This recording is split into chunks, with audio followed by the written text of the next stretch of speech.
Ryan Zayaks here at the Sundance Film Festival in Park City, Utah, covering films for Q30. At the festival, I was able to interview directors, writers, editors, and even some stars on the press lines prior to the premieres of their movies.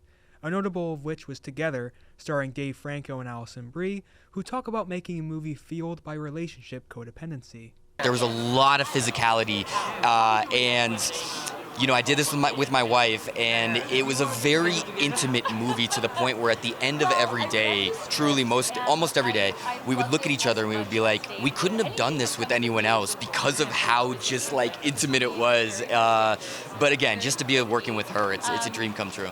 It'll be hard to leave this movie and not sort of think about your own relationship, your own identity. Am I maintaining independence in my relationship? So hopefully people can, figure out their stuff. It's definitely a horror film, first and foremost, but I also think that people might be surprised that it's kind of a good time. It's kind of fun. One of my driving sort of forces as a filmmaker, my kind of hope is to always find sequences and construct sequences that maybe people have never seen before. And I'm pretty confident there's a couple of things in this that I've never seen in a movie, and I hope that people feel the same. And here are two very interesting perspectives on Sundance itself, some fascinating film techniques, and even some harsh truths that art allows us to face. The Sundance thing, this is special. We live in a very difficult and almost exhaustingly problematic time in so many different respects. The crises facing us as a species, and the fact that we can still gather and celebrate art, and especially independent art, like art that doesn't necessarily fit into boxes. What a joy. It's joyful. And the snow, it's wonderful. Be honest.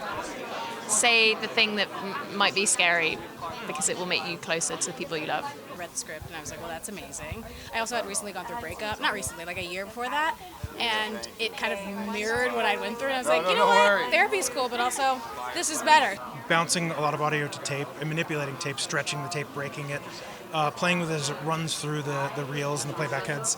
Another thing we did that I was really excited about was taking mushrooms and plants and running audio and electrical currents through. And we get to see how making these films is about more than just the big screen. It's about people and memories. The inspiration of writing this script was about characters that are desperately longing to find family, to find their people, and who maybe don't feel worthy of having a family and find their people. And so the kind of strange poetry of making the movie was that along the way, I found my people. My cinematographer is like a brother to me now, and my producers are like older brothers, And Lucy Red, the production designer, is like one of my favorite creatures on the planet, So it's the people. I love the movie, but I love the people that made this movie. I auditioned for it, and literally after the first take, he got up and gave me a hug. And I'm not used to experiencing that kind of love in the room, you know what I'm saying? So when I felt that, he's also around my age, so that was really cool. Entertained. Are my you lips not? Super dry. Mine feel the same. Oh do I just God. have a ring of lipstick? No, you look great. Okay, no, you look good. You're not sure that I do. No, you don't. Just checking out. Thank you. The Sundance Film Festival is a celebration of art and the artists who make cinema so special. Thank you for watching.